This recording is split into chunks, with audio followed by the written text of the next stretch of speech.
journalist for the Israeli newspaper Haaretz, Anshel Pfeffer, and Ben Jamal, who is the director of the Palestine Solidarity Campaign. Gentlemen, welcome to you both.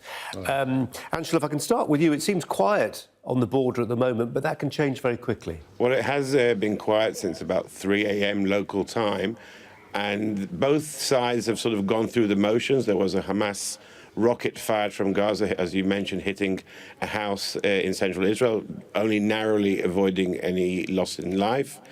And as is customary in this situation, Israel retaliated with airstrikes. Hamas retaliated with some shorter rocket and mortar fire. Israel retaliated with more airstrikes, and now we're waiting to see if there'll be another round. For the last 10 hours or so, it's been quiet. Yeah.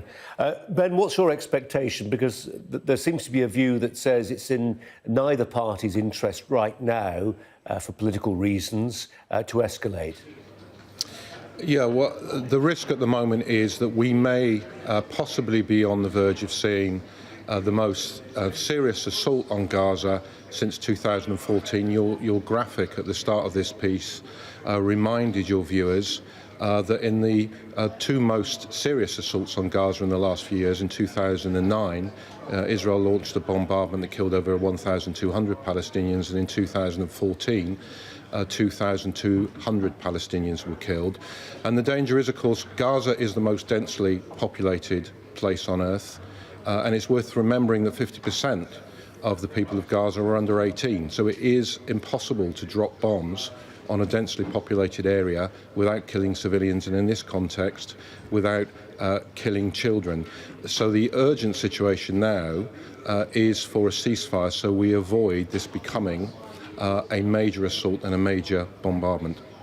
Anshel Pfeffer, what might be the thinking of Bibi Netanyahu right now, given the proximity of those elections? Well, as you mentioned, in 14 days, Israel is going to election. Netanyahu's main asset has been Mr. Security. He's assured, for Israelis at least, calm and relatively calm for the last 10 years. Going to election under fire of rockets will certainly not be a good thing for him at the polls. It won't add voters for him. And he is looking for the quickest and easiest way for him to save face. Now, I'm not a lobbyist like Ben, so I'm going to stick to the facts. But last night, Israel carried out multiple airstrikes against Gaza, and there were no casualties. And the reason for that is that Israel strikes, in these cases, at Hamas targets which have been emptied in advance of any Hamas personnel. Hamas knows the kind of targets Israel will be hitting, and they're attacked with almost pinpoint accuracy. So what we're seeing here is mainly two sides going through gestures of belligerence, while neither of them really have any interest in a major war now. Hamas wants to try and consolidate its rule in Gaza. We've seen there in the last 2 weeks a very ferocious crackdown by Hamas against Palestinian citizens. Palestinian citizens being hurt in Gaza over the last 2 weeks were more likely to have been hurt by their own, by their brother Palestinians, by Hamas, rather than by Israel, which at this point, for its own interest, does not want a major conflict. Well, on that point, Ben Jamal, how much authority does Hamas have in Gaza? Well, Hamas does not completely control everything that happens in Gaza, but I think, picking up on what Anshel said, it is important that we do provide some context in what's happening. I mean, the focus of a lot of the media attention is that violence has resumed in Gaza, but that makes sense only if you think the clock started ticking yesterday with the rocket strike. If you just roll back the clock to the beginning of this year, the latest UN situation report in the middle of March said that since the 1st of January, Israeli forces have killed 24 Palestinians in the West Bank and Gaza and injured over 3,000. If you roll back further and just concentrate on Gaza, there have been weekly protests going on, as your viewers will know, since March the 30th in the so-called Great Return March. And during those protests, Israel has killed largely unarmed demonstrators, over 220 killed and 27,000 injured. So that's the context of what's happening at the moment. This is not, in a sense, a resumption of violence, but a continuation of violence that is used by Israel in order to enforce an occupation that's now lasted over 52 years. Ansha, we're looking at live pictures of some of those Merkava tanks lagering on the border, the Gaza border. this is heavy weaponry, presumably there should things escalate, but that's not what Jerusalem wants.